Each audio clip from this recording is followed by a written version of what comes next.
Du 14 au 17 mai 2024, la France organise l'exercice Soleil du Sud. Il a pour objectif de tester en réel le moyen de sauvetage mis en œuvre par la France, le Royaume-Uni et la Norvège. C'est une première sur un SNA de type Suffren.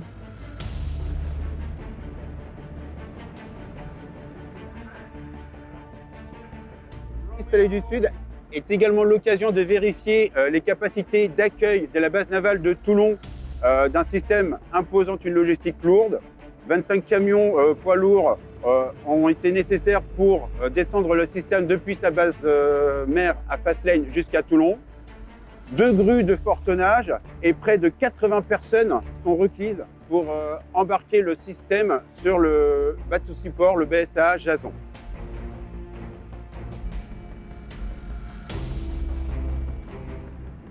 Le NATO Submarine Rescue System est un système de sauvetage pour les équipages de sous-marins. Il est composé de 2 moyens. Un moyen d'intervention téléopéré, l'AEROV, et un système de sauvetage, le SRV, embarqué sur le Jason.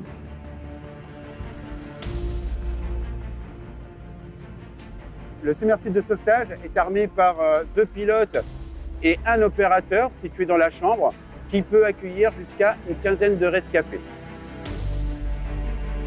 Le véhicule de sauvetage est mis à l'eau et récupéré à l'aide d'un portique également monté sur le pont du Jason. Lors d'une opération de sauvetage d'un équipage de sous-marins en détresse, le déploiement du système requiert la participation des 3 nations. Environ 80 personnes sont d'alerte. Ils sont composés d'une 50aine de personnes civiles responsables de la mise en œuvre du système et d'une 30aine de militaires issus des 3 nations partenaires. La France met à disposition une équipe d'alerte composée de 32 sous-mariniers, plongeurs et médecins mobilisables en 24 heures. L'objectif est de pouvoir mener la première évacuation dans un délai de 72 heures. L'essai en lui-même consiste en une présentation du SRV sur la plateforme de sauvetage de sous-marins qui est actuellement à une immersion de 50 mètres, reliée à des coffres par des haussières pour une meilleure stabilité en immersion. L'espace situé dans la jupe du SRV est alors mis à la même pression que l'intérieur du SRV, qui a la pression atmosphérique, ce qui permet de créer une différence de pression négative avec le milieu marin extérieur qui, lui, est à la pression d'immersion.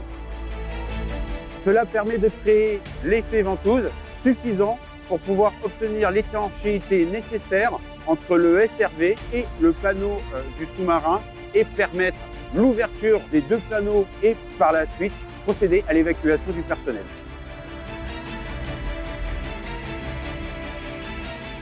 Enfin, une fois les rescapés à bord du SRV, ce dernier peut remonter à la surface, être récupéré par le bateau support. Les rescapés sont par la suite pris en charge par les équipes NSRS.